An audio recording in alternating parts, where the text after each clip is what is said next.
बिस्मिल्लाहिर्रहमानिर्रहीम। अस्सलाम वालेकुम नादरीन, आप यूट्यूब चैनल देख रहे हैं। मैं इमरान खान हूँ। नादरीन, खित्ते की सूरत बहुत तेज़ी से आगे की तरफ बढ़ रही है। रोज़ाना की बुनियाद पे डेवलपमेंट्स हो रही हैं और पाकिस्तान में कन्फ्यूजन है।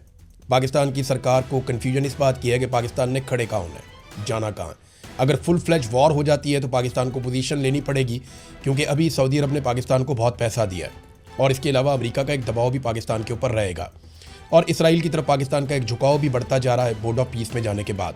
तो पाकिस्तान को पोजीशन लेनी पड़ेगी। एक कन्फ्यूजन के माहौल में बहुत सारे ऐसे लोग हैं पाकिस्तान में जो एस्टेब्लिशमेंट के हामी जाने जाते हैं। वो वक्तन फ़वक्तन ईरान के ऊपर इल्ज़ामात लगाते हैं। उनका ये कहना है ईरान ने हमारी बेइज्जती करवाई, ईरान ने हमारी नाक नीचे लगवाई, ईरान ने हमारे साथ धोखा किया। इस किस्म के बयानात वो लोग दे रहे हैं। फील्ड मार्शल खुद गए लेकिन ईरान नहीं माना। देखिए, ईरान जंग के दौरान नहीं माना। हमें पहले ये देखना पड़ेगा कि हमला किया किसने, आगाज़ किसने किया लड़ाई का आगाज़ किया अमेरिका ने और ईरान ने। आयतुल्ला खामनाई जो सरबराह है मजहबी नौइयत के ईरान में, सुप्रीम लीडर हैं, उन्हें कत्ल किसने किया? अमेरिका ने और इसराइल ने। मासूम बच्चियों को पहले ही हमले में कत्ल कर दिया गया, बहुत बड़े पैमाने पे कत्लेआम हुआ। अब ये सारी चीज़ें होने पर ईरान ने सरेंडर नहीं किया। उन्होंने बहुत मार खाई लेकिन सरेंडर नहीं किया, बल्कि वो जवाबी कार्रवाई करते रहे। तो अब वो सिर्फ इसलिए सरेंडर कर दें क्योंकि हम कह रहे हैं कि आप कुछ मुतालबात ज़्यादा तस्लीम कर दें, हालांकि बात बन गई थी। और ये जो बात बन गई थी इसकी गवाही पाकिस्तान के अंदर अब बहुत सारे सहाफ़ी आहिस्ता आहिस्ता देना शुरू हो गए हैं। जो पहले बोलने से डरते थे उन्हें भी अब ज़ुबान लग गई है। और अमेरिकन मीडिया खुद बता रहा है कि ये बात बन गई थी कि ईरान आबनाए हुर्मुज़ को खोल रहा था इस शर्त पे कि अमेरिका नाकाबंदी फौरी तौर पे ख़त्म कर देगा और बाकी चीज़ें मुज़ाकरात में जाकर तय हो जाएंगी। लेकिन डोनाल्ड ट्रंप ने नाकाबंदी को एक ताकत के तौर पर इस्तेमाल किया।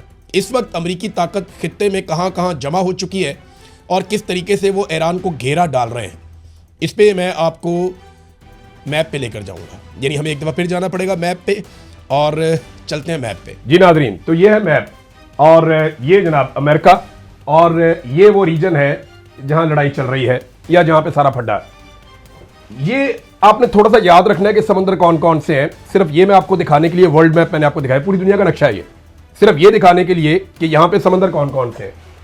इसे कहते हैं पर्शियन सी। ये समंदर जो है ना, ये अरब ममालिक और ईरान के बीच में। ये अरेबियन सी है, ये इंडिया और पाकिस्तान के सामने, ओमान के सामने ये वाला है। इसे गल्फ ऑफ ओमान भी कहते हैं, लेकिन ये इंडियन सी है। और इसके बाद ये वाला जो एरिया है इसको मेडिटेरेनियन सी कहते हैं।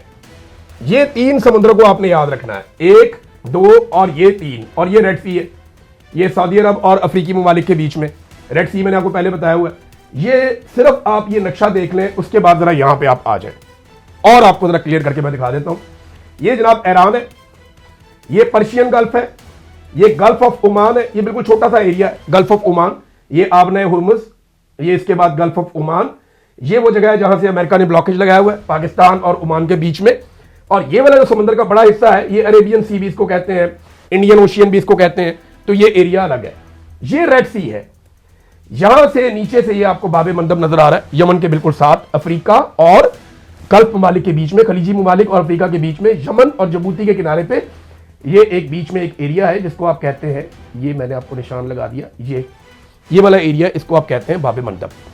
ये साथ आगे शुरू होता है रेड सी, और ये सारा वो मेडिटेरेनियन सी है जो जाके यूरोपीय ममालिक के साथ लगता है। यूरोपीय ममालिक उस तरफ आते हैं, यहाँ ऊपर तुर्की है, नीचे मिस्र है, ये शाम है और ये इसराइल है और गजा भी वहीं पे है। अब आ जाए उस फाइनल मैप की तरफ जो सारी हकीकत बता रहा है। ये देखें आप, इस वक्त जो लेटेस्ट सूरत हाल है वो ये है कि अमेरिका के जहाज कहां कहां पहुंच गए और किस किस जगह पे अमेरिका के अड्डे मौजूद है। ये जी अरेबियन सी या इंडियन ओशियन, एक अमेरिकी बहरी जहाजों का जो अड्डा है वो यहां पे है। वो यहां पे इन्होंने बना लिया समंदर के अंदर, और यहां पे इन्होंने अपनी फौजी ताकत इकट्ठी कर ली है अरेबियन सी के अंदर या इंडियन ओशियन के अंदर। और ये ईरान का ये वाला एरिया यहां से इन्होंने कंट्रोल किया है। दूसरा, अरब ममालिक को क्रॉस करें तो यहां पे रेड सी आ जाता है, मैंने आपको पहले दिखाया था। एक अमेरिकी बहरी बेड़ा वो ये यहां पे इन्होंने पहुंचा दिया, यहां पे आके खड़ा है। और अब जो अमेरिकी बेड़ा एक और आया पैसिफिक ओशियन से निकल के, वो यहां पहुंच गया। ये इसराइल की बैक साइड पे, यहां पे मेडिटेरेनियन सी के अंदर इनका एक बेड़ा पहुंच गया। तो ये तीन तरफ से इन्होंने ईरान को घेरा डाला इस वक्त तक। अगर लड़ाई हो जाती है और लड़ाई बढ़ जाती है, पाकिस्तान इस वक्त कंफ्यूज है, पाकिस्तान कहां खड़ा होगा। लेकिन पाकिस्तान के अंदर मिलिट्री एस्टेब्लिशमेंट के जो करीबी अकाउंट्स हैं या जो करीबी लोग हैं वो सोशल मीडिया पे ये बात करना शुरू हो गए कि ईरान ने ज्यादती की है।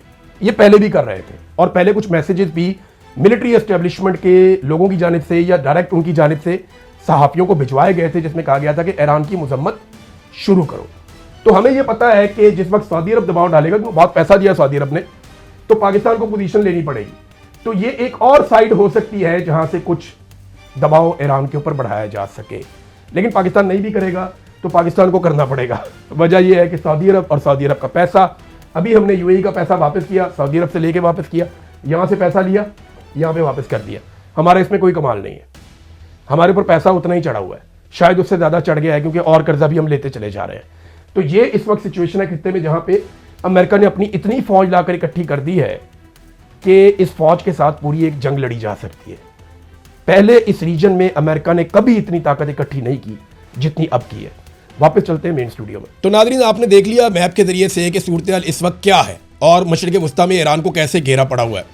अब ईरान इस घेरे को कैसे तोड़ता है, उसके पास भी बहुत सारे ऑप्शन हैं, उसके अपने इत्तेहादी हैं, उसका अपना एक तरीकाकार है चीज़ों को डील करने का, और उसके हथियारों की नौइयत भी थोड़ी सी मुख्तलिफ है। डोनाल्ड ट्रंप के लिए एक बड़ा चैलेंज और खड़ा हो गया है। ट्रंप को जंग जारी रखने के लिए कांग्रेस की मंजूरी लेने में 1 हफ्ता बाकी है। देखें, जब भी कभी कोई जंग शुरू होती है तो अमेरिकी सदर बगैर इजाज़त के कोई जंग शुरू तो कर सकता है, लेकिन उसके लिए लाजमी है कि वो 60 दिन में कांग्रेस से उसकी इजाज़त ले या उसकी मंजूरी ले। अब कांग्रेस से मंजूरी लेने के लिए बाकी बच गया 1 हफ्ता। तो डोनाल्ड ट्रंप को अमेरिकी आइन के तहत ये जो है वो, यानी वॉर पावर रेजोल्यूशन जो है, ये एक अमेरिकी आइन है, कानून है, उसके तहत अमेरिका को, अमेरिकी सदर को अब ये इजाज़त लेनी पड़ेगी और उसको हमायत दरकार होगी कांग्रेस की। 1 हफ्ता बाकी है। डोनाल्ड ट्रंप के नंबर तो ठीक है, लेकिन बहुत थोड़े मार्जिन के साथ। अब अगर डोनाल्ड ट्रंप के रास्ते में रुकावट आ जाती है और कुछ लोग डोनाल्ड ट्रंप के खिलाफ हो जाते हैं, इसराइल की लॉबिंग बहुत अच्छी है अमेरिका में, वो कंट्रोल करते हैं अमेरिकन सिस्टम को, ये अमेरिकन खुद कहते हैं, तो उम्मीद है कि डोनाल्ड ट्रंप मंजूरी लेने में कामयाब हो जाएगा। लेकिन अगर डोनाल्ड ट्रंप को ये मंजूरी नहीं मिलती, ये एक संगे मील है जिसको अबूर करना होगा। अगर ये इतना आसान होता तो डोनाल्ड ट्रंप बहुत पहले कर चुके होते। अब उन्हें क्योंकि आखिरी वक्त में ये करना है, तो ये भी एक डोनाल्ड ट्रंप के लिए बड़ा चैलेंज है कि वो इसको कैसे पूरा करते हैं।